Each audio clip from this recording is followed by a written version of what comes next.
I don't know what his deal was, but he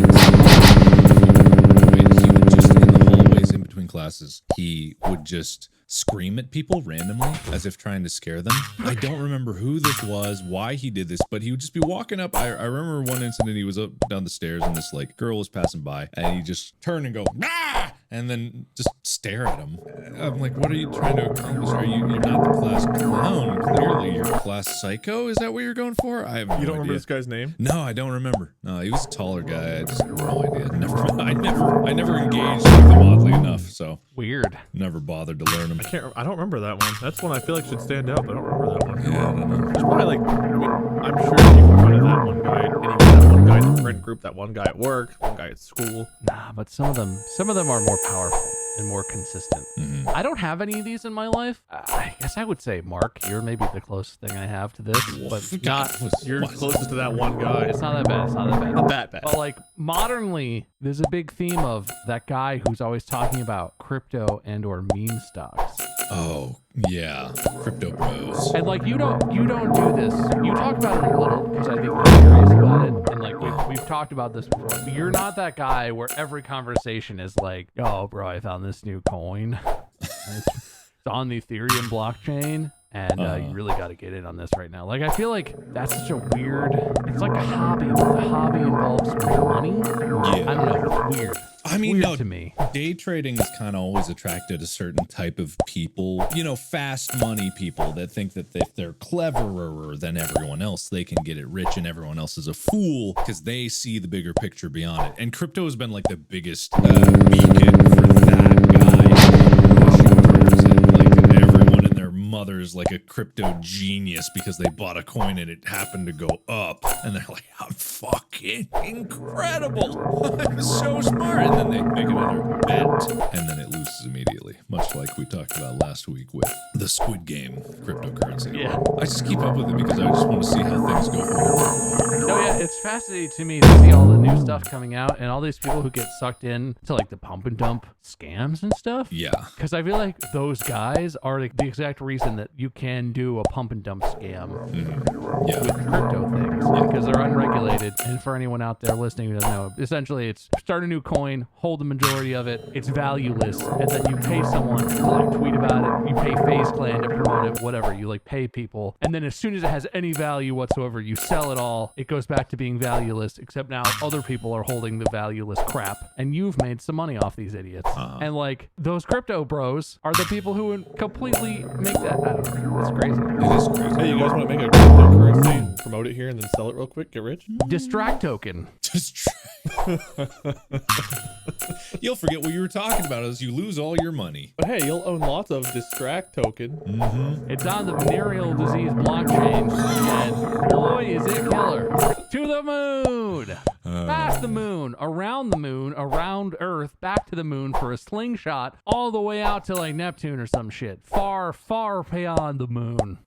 All your dreams will come true, and we will become so rich. We, the three of us, right? We, not you. You disgusting normies. Oh, they're talking specifically just to me for that use of normies plural. That's what I'll think of. Yeah, no, everyone who's not more special. Yeah. It's our coin. We're those one guys. Yeah, I don't know why this one is turned into a brainstorm, but I'm just trying to think of all the guys. Somebody, we are that one guy. Yeah, I'm still trying to figure out that guy. I mean, everyone's that guy to somebody, right? Yeah. Who do you think, if you're somebody's that guy, what guy do you think you are to that person? What's the thing that you do or talk about or whatever that like someone else sees and is like, ugh, that guy, God. I mean, if you want to go base level, it's just like I'm that YouTube guy. Ugh, this fucking guy with his easy job of playing video games. Like, ugh, can't believe that guy. I think Mark and I are both, and sometimes that guy that's really slow to respond to texts or get back to people. Oh, Yeah. yeah, I'm absolutely that guy. I'm bad about that at times too. And what, I don't know, I'm sure I'm probably that loud, obnoxious, annoying guy who talks over people. Sometimes. I think we're all that guy. Kind of the nature of the job. This is just my personal complex about it, but I feel like if we're talking about our public perceptions, I'm that guy who's just famous for being friends with a famous person. Oh, yeah. So we're just in friends forever friends, yeah. Oh, come on, guys. That's a respectable position. You should be honored. No, it's working out great, man. You remember there was a time where we went to we were all three gonna do a panel together at like PAX West or something. Or, no, it wasn't. It was either South or East. And I remember we were walking up to like where security was, and they let you through, and they stopped Bob and I, and they're like, "Wait, are you guys like the camera crew?"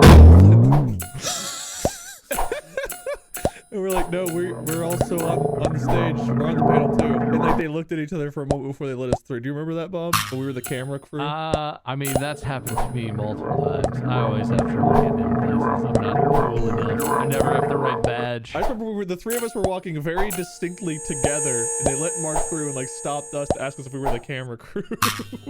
I thought you were gonna bring up the one where we were doing a panel. I forget what mine was, but there was like a sign outside that was like, "Next panel up, Markiplier and friends, Wade, Lord, Space Minion 7." And I think I was just described as Bob Meisker. We both looked at the sign and were like, "Oh, guys." Well, there were a couple times they got my name wrong. I was Lord Space Minion 77 on one. It's quality. Classics. Your name, I remember they put like the Y before the U or something. You're like,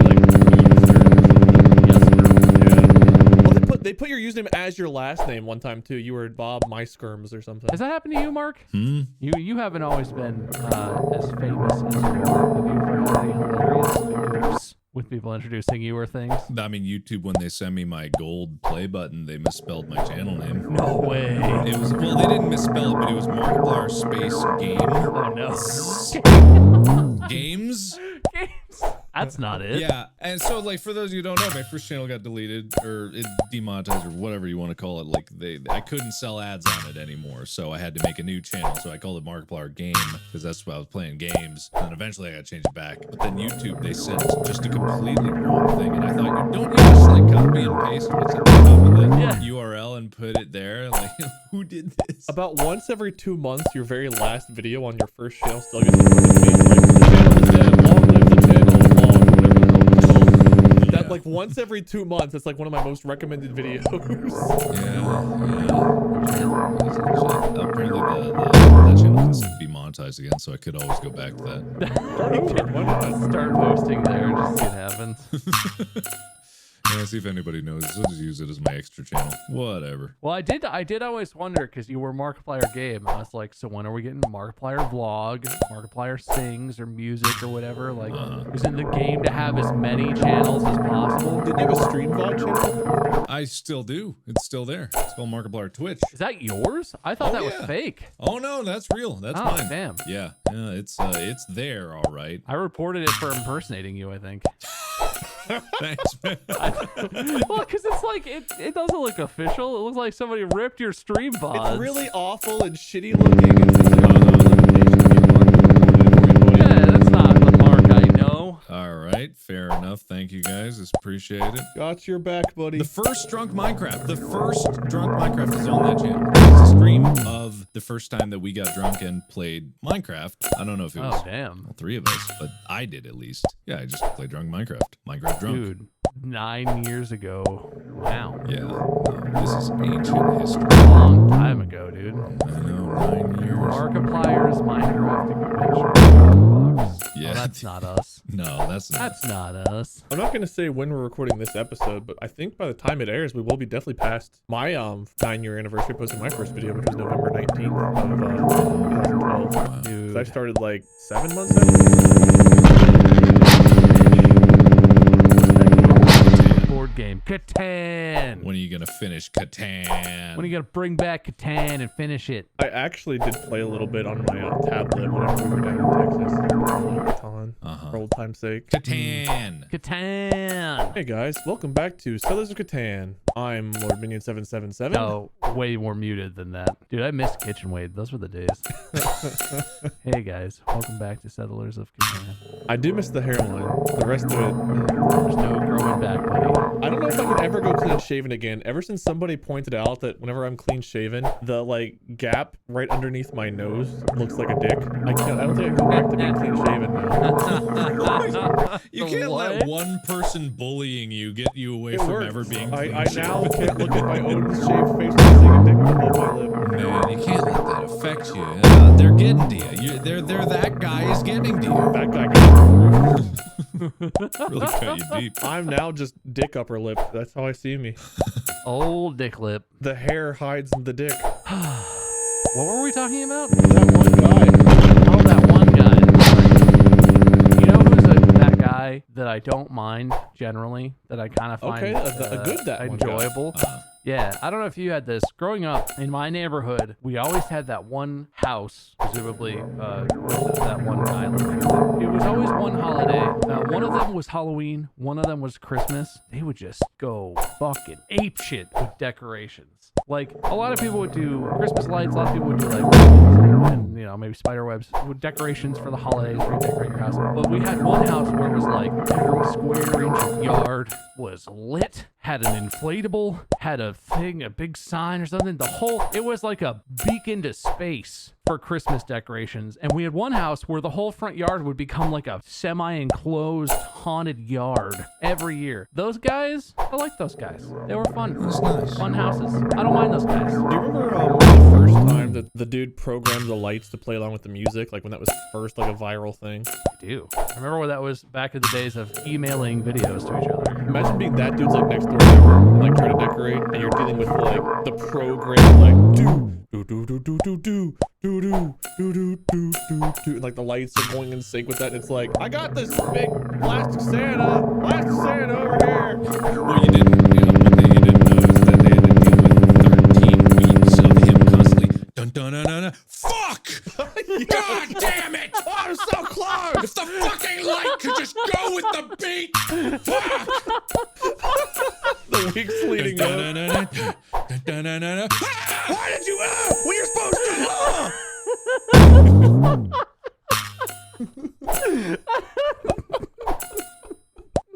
That's what you missed out on.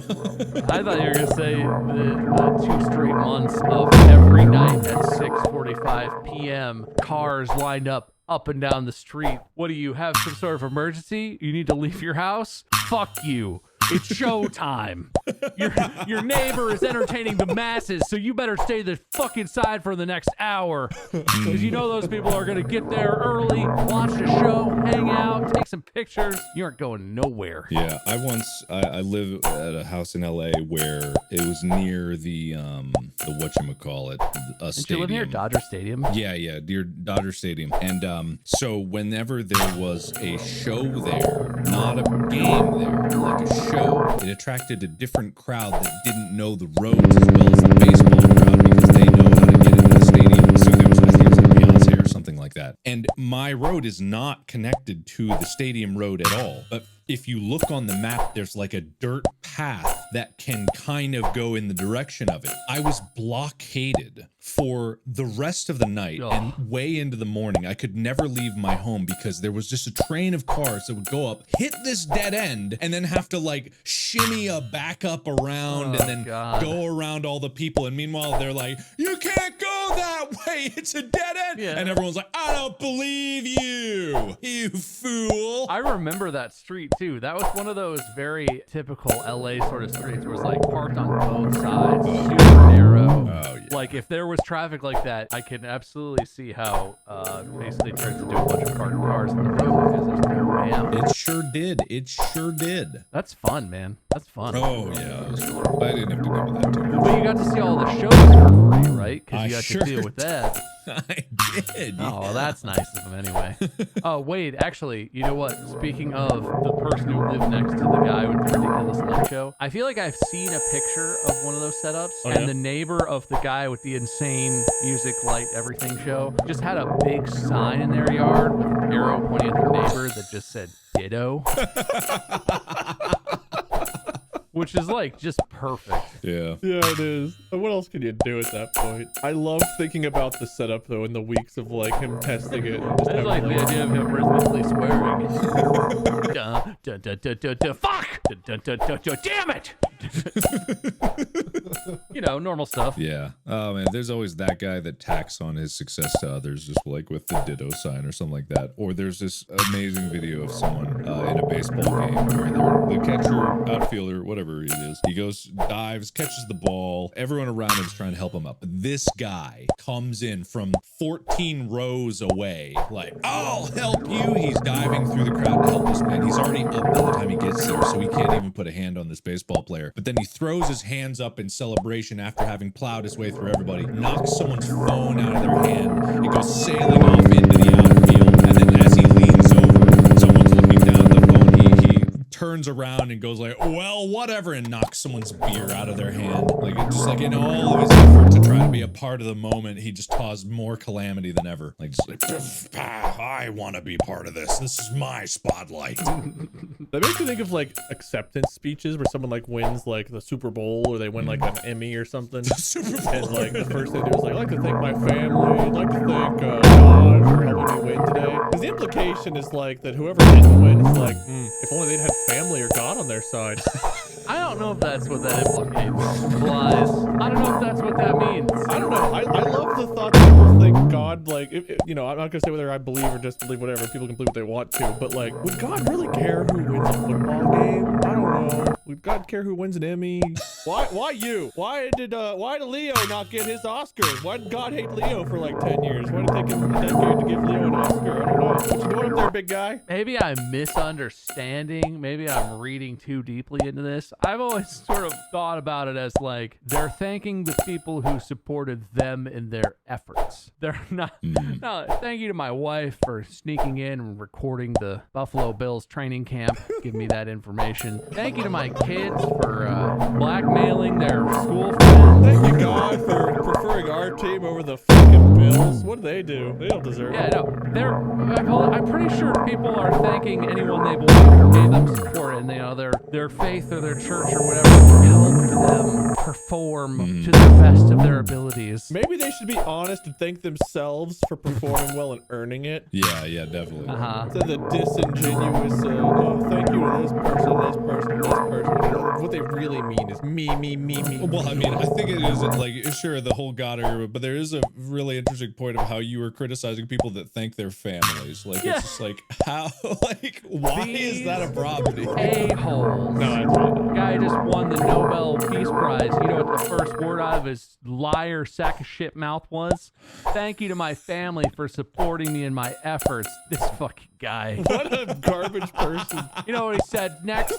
I want to thank you to the global community for believing in the goodness of humankind. What an idiot.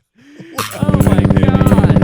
I thought about that when we were doing the You're Welcome tour, and I did like the Oscar speech in like the middle of the You're Welcome tour shows. I always thought about that whenever I was doing that. I was always like, man, who do I thank for my success this time? Yeah. Because I had to do it so much. It's like, who do I want to attribute success for? It's good to know it was always so disingenuous. After like the 10th like fake Oscar speech, it's like, you start to wonder, it's like, look good. How do I give my success to someone else this time? This is the whole reason why I think awards are dumb, because if anyone actually went up there and said what was really honest, they would go up in there and say, like, I worked really hard for this. I trained for years or whatever, or I practiced forever, and I had an opportunity and I really capitalized on it. It was all me 100%. Like, and awards are a weird, like, self-aggrandizing, but also humble thing. It's such a You have to be humble whenever you're appreciating yourself. It doesn't make any sense. It's like, oh yeah, thank you all for recognizing my greatness, of which I will attribute none to myself and my own efforts. It's like, is it a balance of like they're giving it to, because obviously you did it. But like, I don't like awards. They're just strange. No, I don't either. Yeah, because you're literally like, the whole point of it is to honor you for being great. But then if you actually act like you're great, people are like, what an asshole. He doesn't actually deserve it, does he? So you have to go up there, get this award that says you're great, and you're expected to tell the story of how everyone else got you there and how you had little to do with it. And it was just, it was, basically luck that I'm standing here before you today. If it wasn't for my supporting wife, my family, the will of God getting me here today, my cast, my teammates, all of them, I couldn't have done it without all these guys. And it's like, no, you got the fucking award because you're great. Tell us about you. That's because awards aren't about the person. It's about other people. That's a weird take. I feel like maybe I'm out of touch with something here, but You're like that one guy. Look, so the idea is you got the award. You know how you know that you've been successful or you've achieved whatever your goal was? Because you got the award. You don't get the award and then be like, yeah, look at this award. All right, I got this. The point is, you didn't do it by yourself. I don't know how you guys live your lives, but like, as much as I have said funny shit that has been funny on the internet, and that is like the main thing I've contributed to our videos we've done and this podcast, like, I totally accept, like, sometimes I can be funny, and that is entertaining to people. Do you know why I'm funny? Probably because my dad is really fucking funny, and I learned from him about what it means to deliver something, you know, really dry, be really quiet and understated until you drop a hilarious one-liner. Probably because I watched and studied comedians and improv comedians working together and how people listen and take things and turn them into jokes, even stuff that seems unfunny. I didn't just think of all of this stuff by myself in a vacuum. Whatever you did,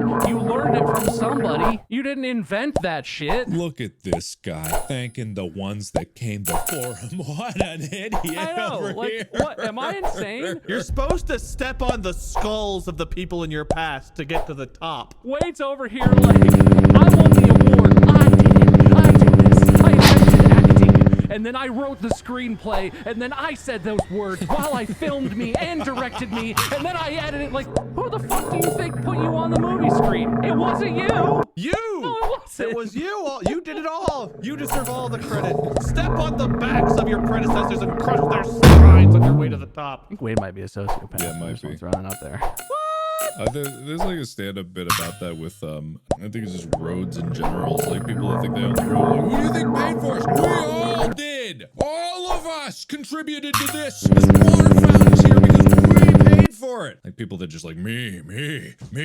I mean, that is the quintessential about that guy. I would actually watch, like, whenever a sports event, like a football game ends or whatever, I always turn on, I don't care about the post-game interviews and shit, because it's always the same questions and answers. It's always, well, what do you think happened here tonight? Well, God was on our side. My teammates, you know, they made a great catch. Coach called a great game. I would stick around every time. And they're just like, well, I threw a pretty fucking good ball in the third quarter, didn't I? I really threaded the needle there. Like, I would love to watch that. That would be so funny. They go interview the losers team and they're just like, well, what do you think happened out there? I was like, well, they scored more points than us. Were you watching the game? No. If that's how the winner's gonna be, the loser has to be like, I wasn't good enough. There was a play Well, in I the missed third a tackle. quarter. I really should have had the guy by the legs. Instead of using an arm tackle in the third, what I did was I just ran him with my shoulder, hoping to knock him back. But it turns out I'm a weak piece of shit who couldn't knock over a fucking fly. That would be so much more entertaining. I would love that. You have a weird perception of this, Wade. I hope you never win an award. Bob, you continue with what you were saying before that guy interrupted you. No, I mean, I 100% agree. I think awards in general are pretty stupid. I have zero interest in like the Oscars or the Emmys or music awards. It's essentially the same to me as the Guinness Book of World Records. You know how you win an award? You like have the connections to the right producers who pay the right people to get your movie or your music or whatever submitted. You know how you win a what are they called? The Streamies, the like, you know, Internet Video Awards. They nominate some people themselves, but they send out an email every year that's like, hey, our awards are coming up. Do you want to submit any of your crap you've made to try and win an award and pay us and then pay to come to the thing to see if you've won? It's not like a validation to me of anything. It's just a representation of like, yeah, you have some substantial amount of influence, or you paid enough money to endure whatever you wanted to work for and do the right thing. Winning a sporting event, kind of different, also kind of revolves around money. But Wade's perception of everyone being disingenuous and thanking people when they win or succeed at things, a little scary. I don't think everyone is. I think some are. I think you're expected to say things, and so people do. Every now and then you get an original speech. Most of the time, it's the same, like, five-liner of, thank God, thanks so-and-so for supporting me and having my back. Thank you to my team. You know, I couldn't have done it without... It's the same line. I'm saying some people are definitely disingenuous. Turns out people are pretty similar. Nah, that can't be it. We're all snowflakes. We're all unique. Oh, you're right. We are all somebody else's that one guy. Well, that's definitely true. I think I'm a lot more people's that one guy after today. Wouldn't the world be more interesting if people did come up there and they were just like, oh, I kicked ass. I was awesome today, wasn't I? You mean if they were somehow more self-centered and egotistical than most people already seem to be? Well, some of them would be more honest. Not everyone. Some of them are genuinely humble, but some people I are... guess honesty would be something. I don't know if I'd call it an improvement. Yeah, there's that guy that thinks that being brutally honest is the equivalent of being interesting, you know? Or like, I'm better than anyone because I always tell my friends like it is. Hey, you look like shit today, Bob. Hey, what the fuck happened to your hair? Whoa. It's gone. It's genetics. I'm sorry. God. Man, I don't like that guy. I do get that one guy at every stream who their comment is, wait, you're bald. Every stream, someone thinks it's like an original comment. There's one person that comes in and that's all they say. You don't understand. They just had a surgery that gave them vision for the first time in 9 years, and their first instinct was to come to watch your stream. They're so flabbergasted. You don't sound bald. I swear I hear hairs swishing back and forth as he speaks. Must be his beautiful head of hair. You have the confidence of a much more healthily haired man. It comes through in your voice. I used to watch Wade for years and years. I thought really highly of him until I found out he was, well, bald. Well, bald. Yep. Well, I guess looking at the time, it is about that time. Not to be that guy, but I'm gonna have to pull this one in and crown a winner. You guys both get some points for talking and saying words. Congrats on the points. Mark, you get X points. Bob, you get Y points. So you're saying we didn't tie? Nope. X does not equal Y in this scenario. Okay. Give us an equation. Okay. X greater than or equal to Y. Y, no, because that would imply that X is definitely the winner. Y greater than or equal to... I'm sorry, do you not know algebra? If you want Mark to win, I can create a simple Here's your equation, for Bob. Mark wins. Thank you. I appreciate it. How's that equation? Y equals X minus 1. Yeah, that's a good equation. Where 1 is greater than or equal to 1, because maybe it's more than 1. You heard me. Hey, that's definitely a true statement, I think. Where 1 is greater than or equal to 1. 1 is definitely maybe equal to 1 and or more than it. Uh-huh. Thanks. I am clear on what all this means. Congratulations. Yeah, you get to host next week's episode, Mark, because you agree with me on speeches. Thank you. Keep your stupid, disingenuous piece of shit speech then. Thank Please, everyone. yeah, Mark, give us a victory speech, Yeah. a real one. I, a man with the confidence of a full head of hair, knows that this was always destined to happen from the very beginning. The godless heathens that surround me on this podcast know nothing of how close I am with my family. They wish they had the power within themselves that I have to gain this glory of this victory. I did all of this, and I will go forward into the future with the knowledge that none of this could have happened had I not won today. What? You heard me. You won before we started, which led to what played at that episode? Yes. It was preordained? Yeah, the entire podcast was going to be canceled if I didn't crown Mark the winner today. Oh, wow. Better than preordained, it was post-ordained. It was pre-threatened. Fixed it in pre, it was post-ordained to be. All right, well, I guess today's winner is that one guy. Thank you. Oh, I feel bad that I was never having had to stand a chance. I never did not stand a chance. It's okay, you're someone else's that one guy, Bob. Thank you to my friends for being here. You can find them, Markiplier_games, according to YouTube. Yep. Facebook.com/myskirm. Usually the U's before the Y, but you know, do what you want. I'm Lord Space Minion. See you guys next week for, I guess, whatever Mark wants to talk about. Until then, podcast out. I brought it back. Yeah, I got it. Good. Yeah, we got that. So, call back. I'll be that guy. Wow.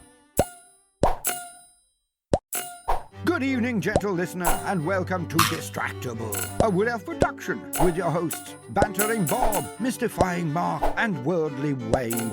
This week, there are our readers roused the cochlear corners with a pronouncement of positivity, her personal pride and productivity. Yes, it's time for Never Give Up. Please prepare like pom-poms and enjoy the show. Hello and welcome to the Distractible podcast. Thank you all so much for joining us this week. We have a lovely discussion because I am the host. I won last week, and therefore I will bring my talents at coming up with an incredible topic for you all to hear the discussion of, with which we'll participate in Bob and Wade. Oh, damn, I have to cheer. Thanks. Hey, thanks. Thanks for that intro. You're welcome, Bob. Oh, I cheered for you too. I thought people were cheering, but they were cheering for you. Go Bob. Yeah, it happens. I'm used to it. Mm-hmm. Well, how are you guys doing this fine week? Pretty good. Fine. Yeah, not bad. Good. We've reached the cool season in Northern California. That's nice. It's cool out now. Yeah, it was kind of crap because it was like the past few days it's been getting down to like 50, and then it'll go up to 80, 90, and then it'll dip back down to 50 again. It's just like really unsure of itself, this weather. Yeah, we dipped down to 52 this time of year. And down to 40, and then down to 30. It just really keeps dipping. We actually had snow flurries once. It didn't stick around. There was snow coming down.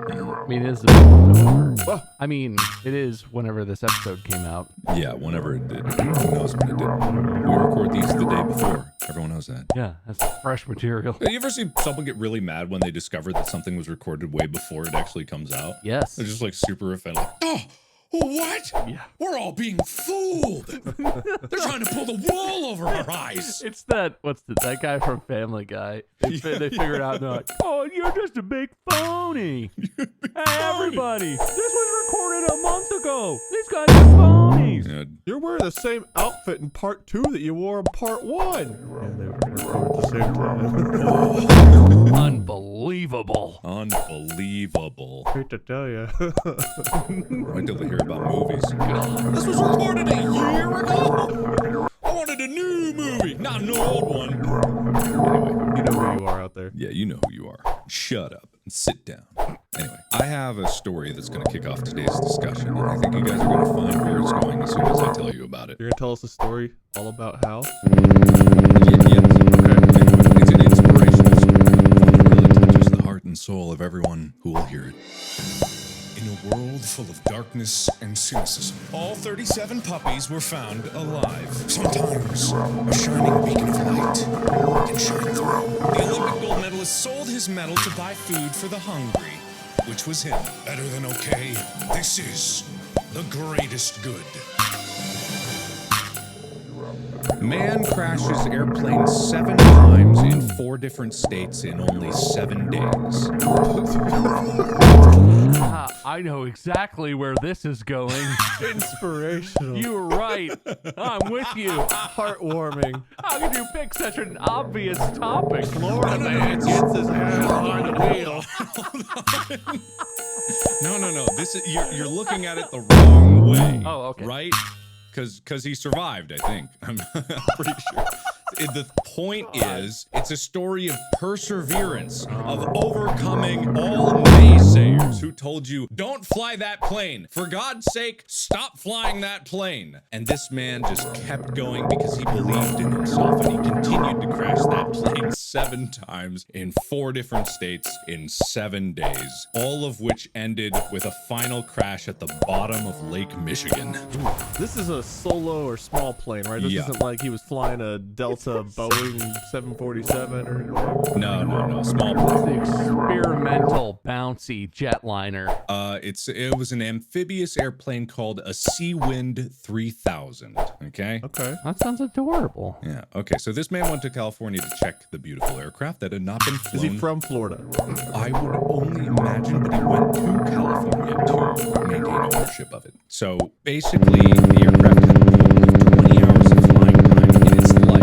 When he got it, it hadn't been flown. The first crash happened while attempting to land after a test flight in California. The landing gear was still up, so he forgot to put it down. It banged up the plane pretty good, but no one was injured. The second crash was from when the engine stalled, causing the plane to come down hard beside a runway in New Mexico, taking out a sign in runway lights. Again, no injuries. Crash number 3 took place in the same airport as crash number 2. However, it's unclear exactly what happened. I imagine the record keeper, when they tried to write it down, they were like, oh, this already happened. We don't need any more details about No, separate crash. Crash number 4 happened after attempting to leave New Mexico. So he's gone from California to New Mexico, and he crashed twice there. And then he was up in the air for a couple more hours when the left wing hinge tab was stuck and the plane was pitching straight upwards. It took all of the pilot's strengths to control the aircraft and 4 attempts to land, in which he did in Nebraska in a crash. So come to find out, crashing your plane 3 times might make you have some issues for the 4th flight in a week. There's no record of any repairs occurring between. I'm sure he looked at it and was like, yeah, it's fine, I'll buff out. Crash number 5, after repairs. So we did repair it after crash number 4. Oh, there was a 5th crash, okay. There's 7. Jesus. There's 7 crashes. That's what I said in the beginning of this one. Yeah, you did open with that. That was the first thing. Oh my god, I somehow blanked out and thought maybe it was limited to 4. No.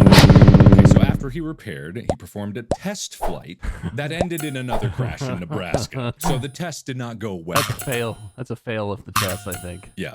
Well, it didn't stop him. You know, when you fail a test, what do? You get back on the plane. You get back on that You plane. never stop getting on the plane. You look at the person's test next to you and you try to copy their answers. Yeah. That plane's still up in the air. I'll just do what they're doing. Plane in front of him's taxiing, goes, takes off, flies away. He's like, okay, just do what that guy did. We've copied our way this far.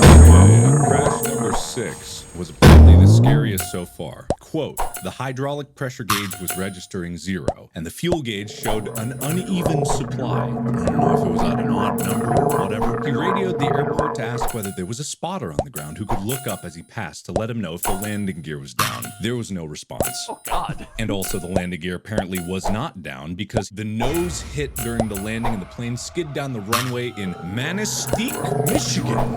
So he's now made it from California to New Mexico to Nebraska to Michigan. That's a lot of ground to cover without an accident, my dude. Yeah. That's pretty good. That's pretty good, you know. Nebraska to Michigan on 0 accidents. Do we not count 5 crashes as an accident? No, listen, I mean, you take it's one day at a time, right? Yeah, it's a new day. Between Nebraska and Michigan, perfect record. Yeah, exactly. Great. Yeah. Crash number 7. This week-long nightmare. This all took place in a week, right? I did say that at the beginning, 7 days, but I also blanked out about that. This week-long nightmare ended on the 4th of July in Lake Michigan. Since the Sea-Wind 3000 had so many recent issues with the landing gear deploying, the pilot promised the FAA that he would keep the landing gear down for his 25 minutes. I promise I'll keep it down the whole time. He did not know when he made that promise that he would be doing an emergency water landing due to the wing flaps not responding. Oh, no. The landing gear caused the plane to go vertically into the water nose first. Somehow, he remained uninjured once again. However, the plane that should have been able to float is now at the bottom of Lake Michigan. God. It's all right. We're going to take an aquatic takeoff, everyone. Board up. Put on your scuba diving gear. It's time to go. 8 times the charm, they say. Whatever the opposite of buying a lottery ticket is what that dude needs to do. It's called for a life little while. insurance. Yeah. You really used up a lot of luck, I think. Yeah. So, what do you guys take from this? What core message do you hear from this story? The FAA is not as tight with their regulations and standards as one might hope, and I'm a little scared to fly my next commercial flight, even though I know it's a whole different world of aviation. Like, you have one crash, and like if I remember right, the first one, the landing gear was just messed up. Like that, you have that. Someone from the FAA has to get that report and be like, damn, that's too bad. He'll fix it. Yeah, like, okay. Like, he's okay, that's fine. Nobody got hurt. And then, like, the second one happened, like, thumbs up with this dude or this plane. But, like, you know, he's working it out. He's got his pilot's license, I assume. You know, but like at some point between, I don't know, past accident 4, FAA guy gets the report and is like, no. How did he get it back in the air. This doesn't even say he made repairs on it. Gosh, somebody needs to stop this guy. Should that be you? Yeah. FAA? At some point after 3 to 4 accidents, shouldn't you be like, maybe cool it. Maybe you don't fly for a month.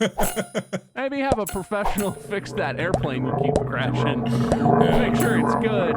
And you stay on the ground. Rent a car. I don't know. I think it all is because it took place in a week, so they had no time and they were just like reeling from what was happening. You know, you think the air traffic control towers, like ahead of them, were hearing rumors of this rogue plane. It's like a horror story, like you better give correct commands or the sea wind 3000 will come and crash into your tower. Like something you tell children when they're going to bed. I don't know how this plane is allowed to take off after crashing like once or twice. I mean, some amount of damage has to be done. That's a big, heavy thing scraping against the ground. Yeah, it's fine. Clearly not. And how this okay, I got into one accident all year, and like still in my mind, I'm running on the road, like looking around at semi and stuff. This guy, what is wrong with him, or right, I guess, to go through this and like be like, man, I could have died. Yeah. All right, well, time to take off again, and then you still don't learn to use your goddamn fucking landing gear. Hey, there was mechanical faults, and so I will say the name belies this a little bit. It's a hybrid water and land capable plane, okay? And it's not what you'd think. If you look up a picture of a Sea-Wind 3000, I would not have ever guessed that this is how an airplane would be assembled. The engine and propeller are mounted on like, you know, like the top back wing, Oh, I the like see. vertical wing at the back of the It's plane. like a scorpion. But so I can totally imagine. So that means the bottom of the plane is like basically a boat, right? And it has little things on the wings to keep it upright. Yeah. So, you know, it just scratched it up a little, I'm sure. But I can totally see how this thing could land with no landing gear. And then you just like, I'm not sure how you get the landing gear up once it's on. I guess you get a forklift or something. I don't know. I have no idea. Dude, aviation is freaky. Yeah. So I watch a lot of like car guys on YouTube, and I watch some aviation people who like have their own private planes and fly stuff. With cars, it scares me a little when guys work on it, but like it can only be so bad, right? Yeah. Like a lot of the car guys I watch who work on their own stuff, if they race at tracks with, you know, medical responders and safety people. And if they're not racing, they're a relatively responsible driver. They're not like going out and driving 180 miles an hour on the highway in a car that they built themselves or whatever. But like, I watch people who do that with airplanes, and they're not, you know, like the car guy, right? Like the greased up hands, like in his garage, like he's like, I'll just slap it together. Duct tape. The airplane guys are the same way. There's no way. Like, does the FAA, are they cool with that? Is that allowed? Is that, because if a car fails, even if you're like going down the highway and your brakes fail, it's some catastrophic thing, you can steer off the road and try and hold it, and it's kind of dangerous, but it's mostly dangerous for you, hopefully. If you're in an airplane, there's no version of flying that's not dangerous. There's no version of flying where like you're in the air and one of your ailerons stops responding or your engine starts sputtering and you're like, I'll just turn it into the ditch. No, man. You're some thousands of feet in the air and you might have passengers or you might crash into a house, like God knows what. I just can't imagine how people do it. And this guy sounds like one of those guys. After the first crash, he like, you know, lifted up, got the wheels back on, was like, she's fine.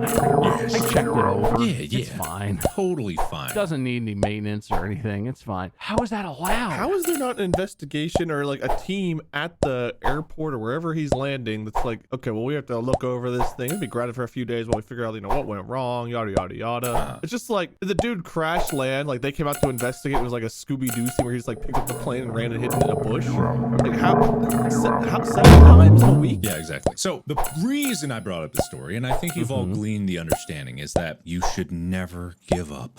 Sure. So I want stories you should. of you guys. I want stories of you guys, or of things that you know that you found on the internet, of situations where someone has never given up, even if it means they end in glorious failure. They never quit. They always followed their dreams. I don't care if they reach success or miserable, unending disappointment. I want those stories. Perseverance. I like it. And I'll give you some time to think about it because we need to hear from our friends.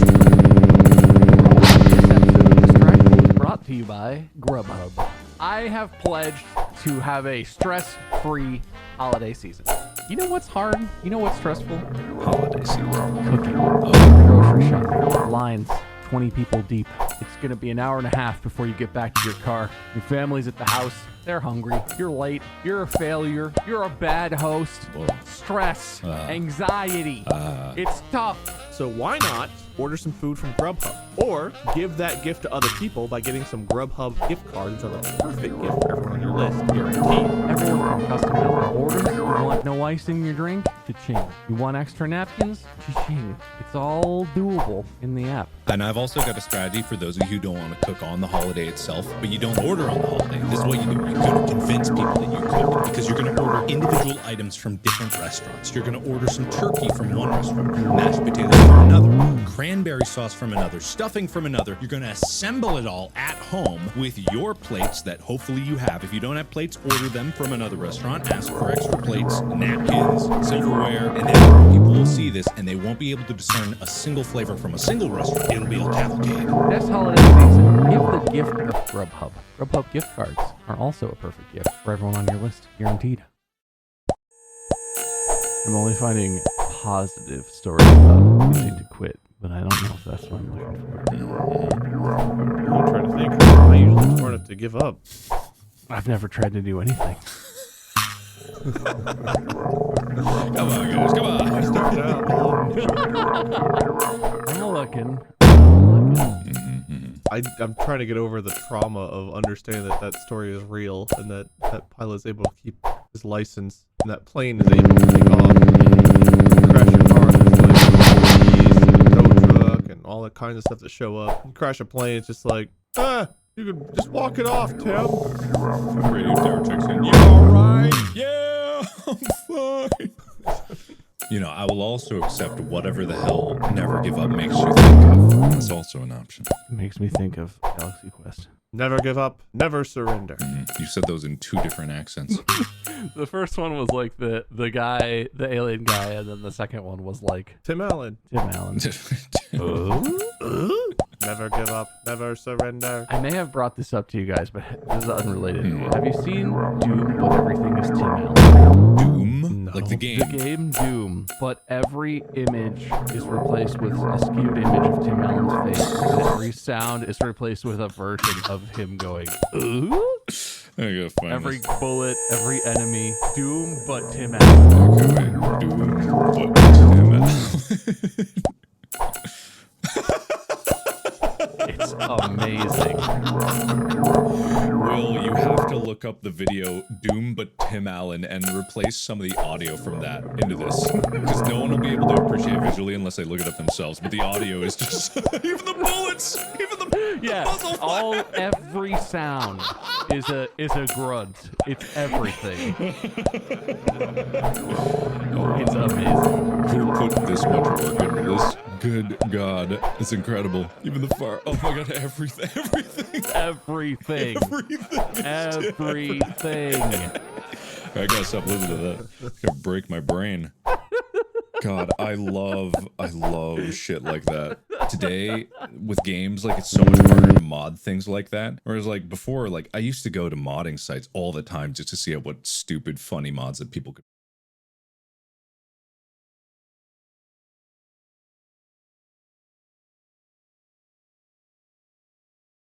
make. Like, Scientist Slaughterhouse for Half-Life 1 is like one of my favorite mods just because it's so ridiculous and funny. And then there was a sound packs too, just like anything that replaces the sound in a game just like that is so goddamn fun. I've got another one if you guys are having trouble. I mean, I've got some stuff. Yeah? I guess I've got a couple things. I guess I could just go. Yeah, no, go. Yeah, go. I got a couple. I mean, this is exactly the plain guy story. It's exactly the kind of story that I like because it's so satisfying to me to see, like, I don't know, what's the right word? Like, just complete failure. Like a fully fleshed out failure. Yeah. The fact that the plane sunk to the bottom of the lake is the best way that could have ended. Aside from everything going fine and, like, him, you know, maybe overcoming some obstacles. Whatever. Not that. Whatever. That's boring. Yeah. Success is boring. People who persist and succeed are boring. But this, like, okay, I have another story. I wish it was about me because I love this dude's chutzpah. But there's this man, we'll call him Troy. He was in his early 20s. He was out hiking. He was attacked by a bear, which is crazy. And I don't know exactly how he responded to the bear. Ultimately, came out unharmed, which is a miracle. I'm pretty sure if I was attacked by a bear, I would die and get eaten. Yeah. This dude, whatever he did, worked, fought the bear off, escaped. I don't know. This experience, though, sparked an interest in him that he would say he's trying to study the bears to learn how to be safe in an environment where bears are around. And he's trying to study, like what if this happens again? What should people do? I got lucky, but how can I learn? He would tell you how to study bear safety and look into that as a sort of research. Yeah. What would you think he did? Live with bears. Sure. Completely turned his life around and went and lived on a boat away from bears. So bears can't get him. Sure. Go to bear school. Bear school. Yeah. Boat school. Be adopted by a bear. Adopted by a boat.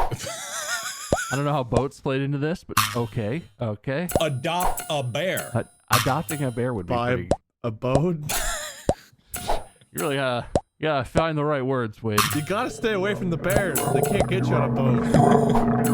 Bears can swim. Yeah, I'm 90% sure bears can swim and boats are not that effective. Okay, bears can swim, but can they boat? I am 100% sure a bear can boat. Yeah. Given the access to a boat, I'm sure that a bear could sit on top of a boat. How are they gonna get up? Just put the ladder up. Anyway, you go ahead with your story about the bears and the hiking. Hopefully there's a boat. There better be a boat. You know who likes your enthusiasm, Wade? Troy likes your enthusiasm. You and Troy, maybe not on the same idea train, but you're in the same idea train, John. Because this man, when he says he's studying bear safety, what he means is he's trying to figure out a way for him to be able to beat the shit out of a bear with his bare hands unhindered. Troy had an epiphany when he was looking into this. He was watching the movie RoboCop, and he thought to himself, man, look how invincible that robotic cop is in his metal armor. I bet a bear couldn't even get through that metal armor. I bet that is the best thing you could do to protect yourself from a bear. God damn it, if Troy didn't spend the next 7 years and over $150,000 actual dollars constructing not one, not two, not three, but 5 versions of a suit of bear armor. He wasted hours and hours welding, soldering, hammering, whatever, slapping together a suit of bear armor. He got to Mark 5. He almost lost his wife and son over this. Almost. He spent all of his money, no savings, no retirement account. The thing looks like what someone in a science fiction movie who's living in a scrapyard would make if they had to do a final boss fight of some sort. And they made, it looks shoddy. It looks questionable. Sure. But you know how Troy figured out that it worked? There's only one way to test bear armor. Did you fight a bear?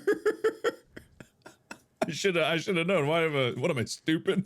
Of course. Okay, no, well, Troy's smarter than that. I misled you. Troy's smarter than that. What is like a bear, but easier to find? Frogs. Deer. That's stupid. No. Polar bear. Raccoon. Wrong. Okay. You're never going to get there. It's bikers. Obviously. Oh.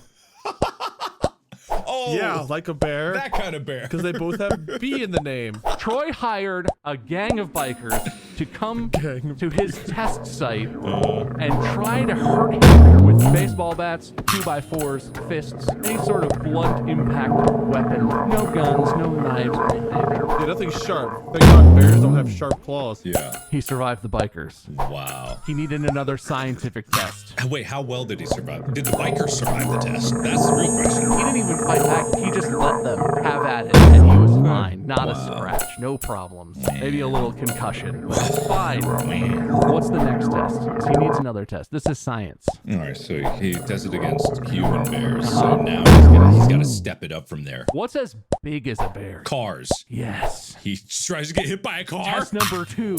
Troy paid someone to hit him with a car. Not a scratch. Well, actually, if we're being real, some scratches. But a car. Hit with a car. Wow. And he guys stood back up. Fine. No big deal. Couple band-aids. Okay, what's the third test? We're not to bear levels of damage yet. Are we sure? Oh, don't think so. I don't know. A car seems like pretty bare level to me. What is even more intense than a car? Train, truck. Wait, you know. Yeah, the plane guy. Get hit by a plane. No, you got hit by a truck. Oh, I do know what that's like. Yeah. No, gravity. Wait, what? Gravity. He had people throw him off a cliff. Whoa. Survived. Did he? It's fine. After surviving a gang of bikers, a car hitting him, being thrown off a cliff, and several more tests, which are similarly stupid but not as comical, more reasonable sorts of not interesting. Yeah, we don't want to hear about that. Troy decided Mark 7, the seventh suit of armor, was it. It was no longer a prototype. This suit of armor became known legendarily as the Trojan. I'm sure you all heard of it. That's what it is. Sure. The only problem, and I hope to God this dream comes true, the only problem Troy has faced in his quest to solve bear safety once and for all is that he has yet been unable to find investors and or bear owners crazy enough to back him to help him set up an actual 1v1 cage match with a grizzly bear. But there is hope. Someday. Some say Troy should have quit by now. Some say Troy should not have taken an idea from RoboCop while he was stoned, daydreaming about his love of bear fighting, and made it a reality. Some say hundreds of thousands of dollars spent on this project is just a hilarious and misguided attempt for this guy to really just get a bear. Some say that. I don't say that. I think Troy is following his dreams. For people whose work environments require them to get close to bears, I can only think of one job where that's a thing, but bear handlers exist. Yeah. This is probably of great interest to them. He just needs to find the right investment, the right group of people, the right person who owns an insane bear. You're absolutely right. Anyway, I love his science. I love his series of progression to get to the ultimate. This is exactly what I was looking for, because I'm looking at pictures of this guy and I'm looking at pictures of this armor, and it looks like a really advanced cosplay suit. I don't know how functional it is, and it says there's the Trojan ballistic suit of armor, and there's like escalating beyond just like bear fighting. And I have heard about this guy a long time ago, and it's just like, it's exactly what I was hoping for, because it's someone that really, really believed in something and put everything towards it, and then nothing came out of it. Like, despite all the efforts, despite everything, just like not getting there. But that's the spirit of never give up, even in the face of abject failure. It's beautiful. It's a beautiful thing. I think it's wonderful. This episode of Distractible is brought to you by Bombas. Bombas' mission is simple. Make the most comfortable clothes ever and match every item sold with an equal item donated. So this holiday, when you give the gift of Bombas to someone on your list, you're also giving them to someone in need. It's a give. And I've been giving non-stop. Yeah. I've been ordering socks unlike any other human being ever in existence. Mark. I get them in the mail, I put them on my feet. I get them in the mail, I put them on my feet. I haven't seen my feet in years, but I know that other people have been getting the gift I gotta of let you items know. matched, and in this case, it's socks. Yeah, I have enough socks, Mark. They go all to you? Yeah, they all come to me. Oh. You know what? Oh. Just because it's the holiday season, I'll tell them to share those. Maybe people actually really need You it. could send it back to me. I could put them on my feet. How many layers are we talking here? Okay, I haven't felt my feet in a while. I think that means that they're adequately protected. What size shoe are you wearing these days, man? You know those little play cars that you push at the top of there?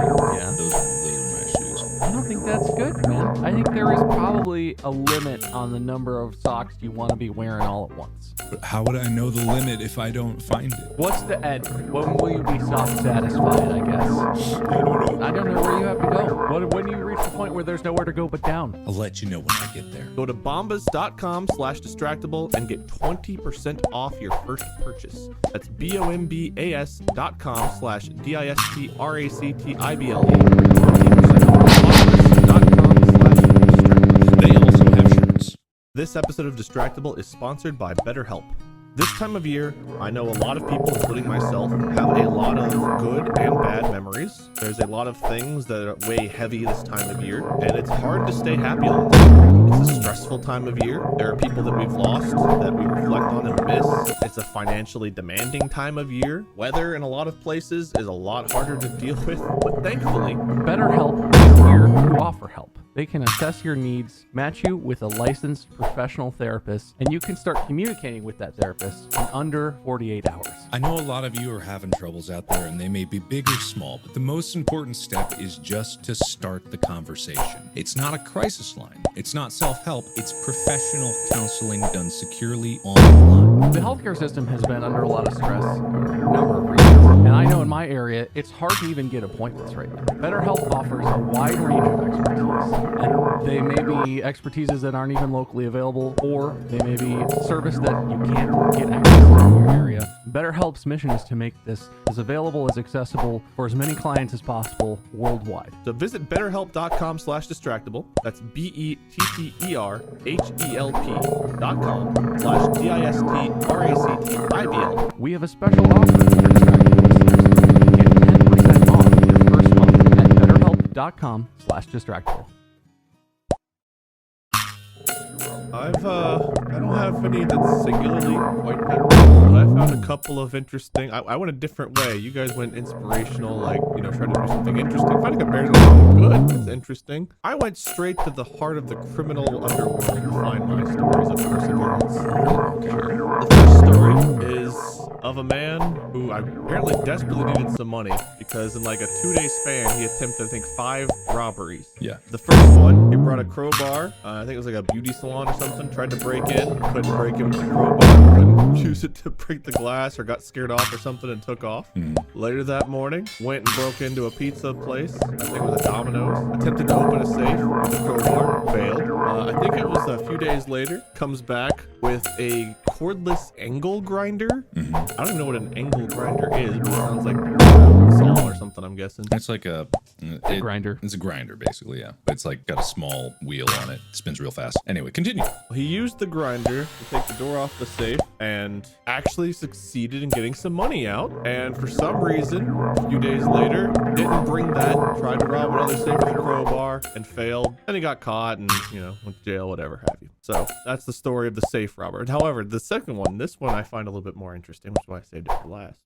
This was a man who was doing a crime spree, trying to rob like small gas stations and small businesses like that were still open. So the first time he attempted to rob one, he came in and he handed the clerk a note, said, "Put money in the bag, I've got a gun, yada yada yada," but didn't produce a weapon. So the clerk reaches down to put money in the bag and actually pulls out a shotgun and aims at the dude and tells him to get out, and the dude just flees. The next time, which is I think this was a couple days later. It's unclear. I think this is a couple days later. It's pretty close. He comes in, he gets a pistol, and he comes in and he aims a pistol at the guy. The guy gives him the money, puts the money in the bag. Yeah. The guy puts his weapon away, turns around with the money in hand, and as he's leaving, he gets shot by a pistol in the leg as he's running away. Taken to the hospital, ended up in jail. Gets out of jail, I don't know, a few years later. And the first thing he does when he gets out is he goes to rob a place again. This time, he keeps his gun concealed as he approaches the business, and the business owner sees him on the TV approaching, like as he's closing up shop. And as he's walking in, I guess he starts to reach for his gun, and the business owner sees that and shoots him 3 times. Dude turns around and runs away and gets caught. And he tells police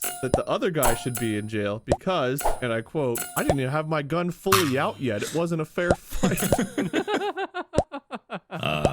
That is excellent. That is something like you could probably make a whole book about criminals that were just too stupid to give up.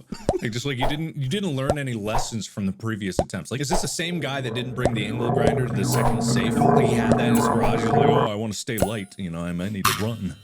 You've already been in prison for this, and the first thing you do when you get out of prison is you go back to a place where you're maybe gonna get a few $100. Like, I don't know about you guys, but every time I had to work retail, we were only allowed to have so much money in our cashier thing, and it wasn't much. Yeah. And it's like, is that few $100 worth that prison time? And the lesson, not that I want to encourage criminals here, but the lesson wasn't to keep your gun concealed longer at the beginning. It was to not conceal it after you got the money. And for your excuse to be that the other dude committed the crime because he stopped you from the robbery ahead of time. Like, what? Yeah. He had all these years. He was in prison for years, and the lesson learned. Oh, man. It hurts. Humanity hurts. No, it's beautiful. It's inspirational. It's someone that absolutely never gave up. It's someone who wouldn't quit. It's someone who wouldn't let things get them down, no matter what the circumstances. They couldn't quit. They couldn't quit. It's also like semi-related to addictions. I don't know if you could be addicted to robbing things, but it seems like this guy might be. I know someone who's addicted to robbing things. Who's addicted to robbing things? Young man by the name of Darius. That's not going to get you to him. I thought you were going to start singing YMCA when you said young man. I'm not going to. I didn't even say it with the right inflection. I know, but I thought it was